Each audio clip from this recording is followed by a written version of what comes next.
Olá, pessoal! A nossa aula de hoje é uma revisão para avaliação que vai acontecer na próxima segunda, né? Vai ser online a avaliação, né? Exatamente no horário de aula e vocês vão receber as instruções. Então, o que eu planejei para a matéria dessa avaliação? Conjuntos, que foi a matéria da primeira atividade que nós trabalhamos, e a função afim. O que é a função afim? É a função do primeiro grau, que foi aquela que nós trabalhamos, né, no começo da atividade 2, acabamos a primeira parte, né, porque a partir da próxima aula, depois que passa esse período de avaliação, nós vamos começar a segunda parte da lista, que vem ali a função do segundo grau, a função quadrática. Então, essa atividade eu estou deixando postada para vocês no portal, ó. Ela vai até o exercício 12 e é uma atividade de revisão. Então, eu coloquei.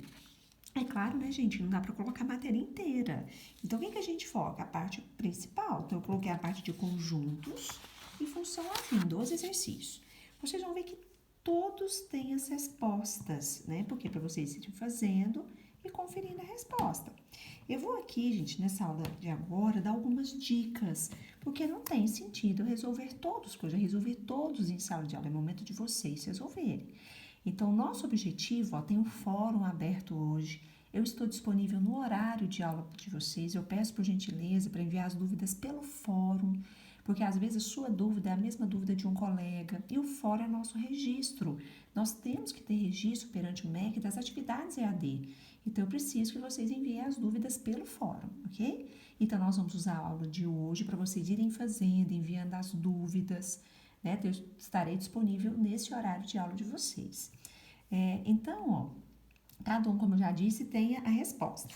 O primeiro exercício, vocês vão ver que da sequência do primeiro exercício ao exercício número 5, ó, os 5 primeiros, vocês vão ver que são aqueles exercícios de conjuntos, aqueles, ó, que envolve assim, ó, de diagramas, ó.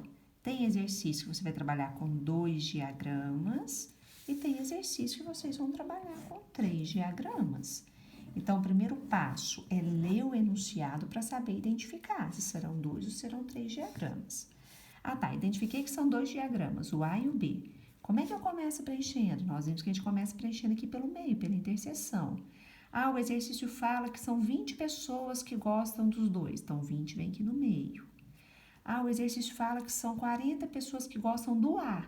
Então, dentro do A, esse valor que eu preencho, eu não posso esquecer de subtrair a interseção. Então, se são 40, 40 menos 20, sobra 20 para cá. Ah, o exercício fala que são 30 que gostam do B. Então, dentro do B tem que ter 30, mas já tem 20, então 30 menos 20 sobram 10. Ah, fala que são 5 que não gostam de nenhum. Então, 5 vem do lado de fora. Então, esse tipo de exercício, vocês vão com os 5 primeiros, ou envolve 2 conjuntos, ou envolvem 3 conjuntos. No caso de 3 conjuntos, o processo é o mesmo. Eu sempre começo preenchendo essa interseção aqui do meio, que são as pessoas que gostam dos 3. Depois eu preencho essas interseções de 2 em 2, ó, e eu não posso esquecer de subtrair esse do meio. E depois eu preencho os conjuntos isolados, subtraindo as interseções. Então, os 5 primeiros são exercícios que nós vamos falar um pouquinho sobre isso, ó, ok? Então, gente, vamos tentar fazer as respostas já estão aqui, porque vocês precisam pegar para fazer. E eu estou aqui, no horário de aula de vocês, prontinha para responder as dúvidas, ok? Lá no fórum. Agora, a segunda parte, que é do exercício 6 ao exercício 12, nós vamos falar um pouquinho do que é função. E vocês vão ver que cada exercício desse, se vocês voltarem naquela atividade 2 que nós trabalhamos em sala de aula, tem exercícios muito parecidos, mudando valores. Então, por exemplo, esse exercício 6, nós fizemos um muito parecido na sala de aula, que foi um exercício que ele pediu ponto de equilíbrio analiticamente e graficamente. Primeiro passo aqui está a resposta do ponto de equilíbrio analiticamente. Como é que eu acho ponto de equilíbrio? Pediu para achar ponto de equilíbrio? Eu igualo as equações. Essa equação igual a essa equação. Igualei as equações, nesse caso aqui, vai ficar, por exemplo, 2p mais 10 igual a menos 4p mais 16. Depois que eu igualo as equações, vem o processo normal de resolução, né? Esse 4p está negativo, eu passo positivo, passo somando, depois o 10 passo subtraindo, né? E vou achar o p. Depois que eu acho o p, volto, substituo aqui e acho o q. Pronto, achei o ponto de equilíbrio, vocês vão encontrar esse valor, eu faço um esboço do gráfico, né? Como é que eu faço o esboço do gráfico? Eu tenho uma equação que ela é crescente, porque o y é positivo, e uma que é decrescente. Então, os gráficos, eles vão se cruzar exatamente no ponto de equilíbrio. É só olhar a atividade de vocês que nós fizemos, que tem exercício falando sobre isso. Inclusive, a gente tem videoaulas, né? É só voltar nas videoaulas para vocês irem estudando e refazendo o exercício. Esse exercício 7 também, nós fizemos um muito parecido com ele na sala de aula. Esse aqui fala o seguinte, ó. Uma companhia de turismo tomou conhecimento de que quando o preço da visita a um ponto turístico é de R$6, a média do número de passagens vendidas, ou seja, a quantidade de passagens vendidas, é igual a 30. Quando o preço ele passa para R$10, o número médio de passagens vendidas é de somente 18, a quantidade é igual a 18. Supondo linear a equação de demanda, ou seja, uma função do primeiro grau, então obedece essa lei de formação, encontra a equação de demanda e o esboço do gráfico. Então, primeiro passo, ó, eu tenho que achar, quando pedir a equação de demanda, ele quer a fórmula. Se vocês voltarem nas atividades, vocês vão ver que o Q fica no lugar do Y e o P fica no lugar do X. Então, aqui o segredo é achar quem é o A e quem é o B. Como é que eu vou achar o A e o B? Substituo as informações que eu tenho, ó. Se o Q vale 30, então no lugar do Q eu coloco 30.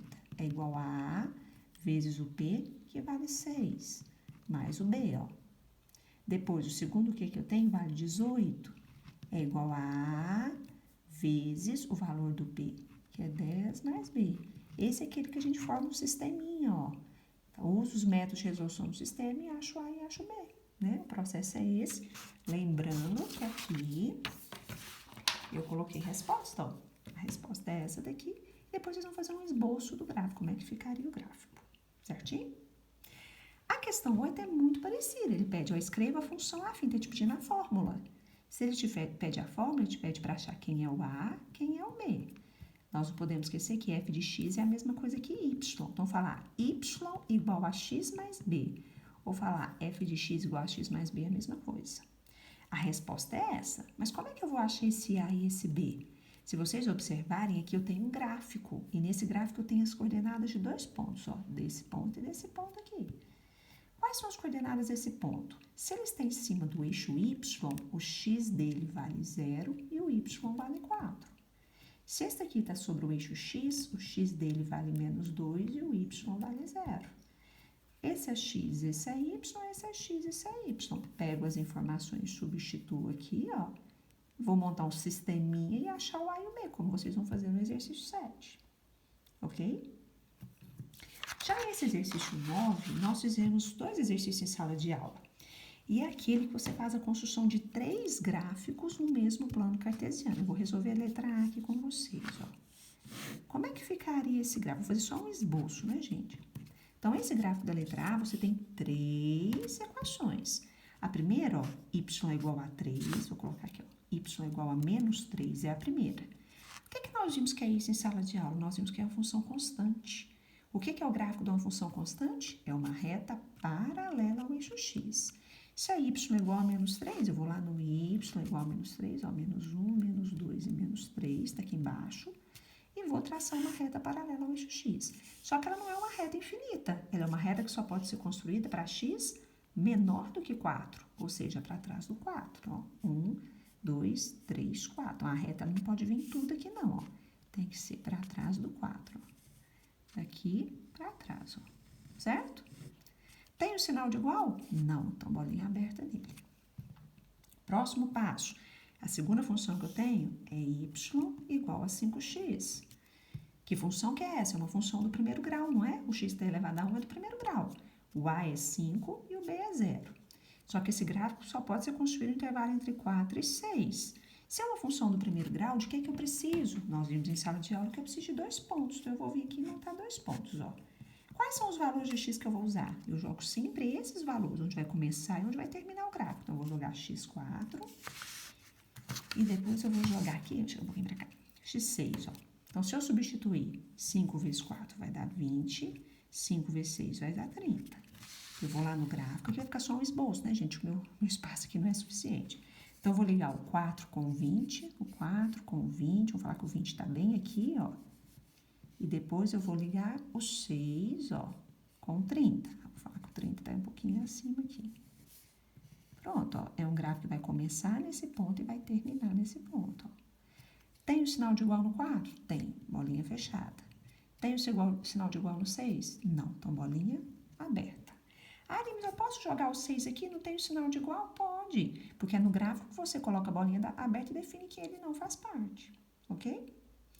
E o último gráfico é da função y igual a x menos 2. Vou fazer aqui em cima, ó, y igual a x menos 2. Novamente, é uma função do primeiro grau, ó, x elevado a 1, né? Como é que eu construo esse gráfico? Preciso de 2 pontos. Vou usar sempre esse valor que o exercício forneceu é 0, só que tem que ser x maior ou igual a 0. Então, desculpa, x maior ou igual a 6. Vou usar o 6 e qualquer número que eu quiser maior do que ele. Vou usar 6 e 7. Vou substituir no x, ó. 6 menos 2 dá 4, 7 menos 2 dá 5. Eu vou lá no gráfico ligar o 6 com o 4. Aqui, igual eu falei para vocês, é só um esboço, ó, não está em escala, é só para vocês terem uma noção, ó. Vou ligar o 6 com o 4 e vou ligar o 7 com o 5. Pronto, ó, é um gráfico daqui para cima. Esse aqui é infinito, ó, porque fala x maior ou igual a 6. Então, vários infinitos, números maiores que 6. Tem o sinal de igual? Tem. Então, bolinha fechada. Aqui não tem bolinha porque é um ponto, ele passa direto nele. Pronto, nós construímos 3 gráficos no mesmo plano cartesiano. Foi um exercício que nós fizemos em sala de aula, né? Até é bom vocês treinarem, porque isso aqui lá em cálculo vai precisar muito da teoria das funções. Limite, principalmente. Então, esse segundo aqui, vocês vão usar o mesmo raciocínio desse, ok? Já no exercício número 10, ele fala, uma olharia produz 3 artigos A, B e C. No mês passado, o seu custo fixo foi 50% do custo variável. Sendo o mapa de custos resumido no quadro a seguir, aí pergunta, qual o lucro da empresa analisando os dados da tabela? Nós falamos sobre isso. O que é o lucro de uma empresa? É o que ela vende, que é a receita total, menos o que ela gasta, que é o custo total. Lembram disso? O que é a receita? Como é que eu calculo a receita? É o preço de venda do produto vezes a quantidade vendida. Se vocês observarem, a tabela te fornece preço de venda, te fornece quantidade vendida. Então, a partir dessas informações aqui, eu tenho a receita, ó. Como é que eu faço? 2.500 vezes 100, mais 1.800 vezes 100, mais 900 vezes 400. Se eu somar isso aqui, eu vou ter a receita, não vou? O que é o custo total? Nós vimos que é a junção do custo fixo mais o custo variável. O custo fixo, ele falou que é 50% do variável. Então, vamos calcular o variável aqui primeiro, ó. Aqui, eu vou calcular o custo variável. O que é o custo variável? É o custo por unidade, né? Que é o custo variável. Eu vou pegar a quantidade produzida e multiplicar pelo custo unitário, que é o custo que eu tenho para produzir cada unidade. Eu vou multiplicar 200 vezes 2.000, mais 300 vezes 1.000, mais 500 vezes 600. Eu vou ter o custo variável, certo?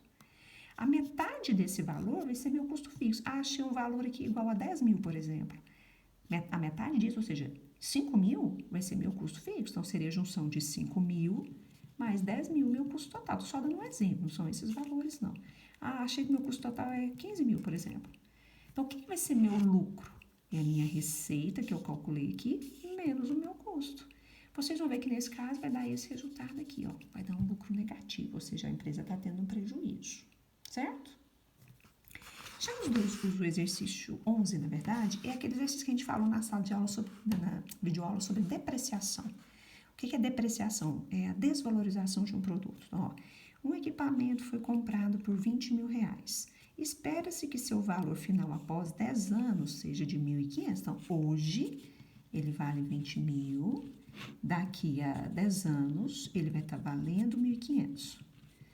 Se o método da linha reta, ou seja, uma função do primeiro grau, for usado para depreciar o equipamento, qual será a expressão que representa a depreciação? Estou discutindo a fórmula. A fórmula vai ser essa. Nós falamos isso na videoaula. O que é a fórmula de depreciação? O valor do bem é o valor dele hoje, menos a depreciação anual vezes o tempo. Então, vocês vão fazer a continha aqui e vai verificar a fórmula, vai dar essa fórmula aqui da depreciação anual. Depois ele pede qual o valor líquido do equipamento após 5 anos. Depois que vocês montarem a fórmula, é só no lugar do T, substituir 5 que vocês vão achar esse valor. Ok? Esse último aqui ele fala, ó, uma empresa de treinamento está planejando um curso de especialização. Os custos previstos são custos variáveis de 1.200 por aluno e custo fixo de 72.000. Então, o custo total vai ser 72.000 mais 1.200 vezes X, que é a quantidade de alunos. O curso será vendido a 6.000 por aluno. Então, o preço de venda é 6.000, então a receita vai ser 6.000 vezes a quantidade de alunos. Qual é o ponto de equilíbrio contábil? Ele se dá com quantos alunos? Então, ele pede para você achar o ponto de equilíbrio, ó. Como é que eu acho o ponto de equilíbrio? Eu não igualo as equações? Ou seja, eu vou igualar a receita total com o custo total, ó. A receita, né, o preço de venda vezes a quantidade vendida. Cada aluno, o preço de venda é de 6.000. A quantidade vendida é de X, que é o total de alunos, né?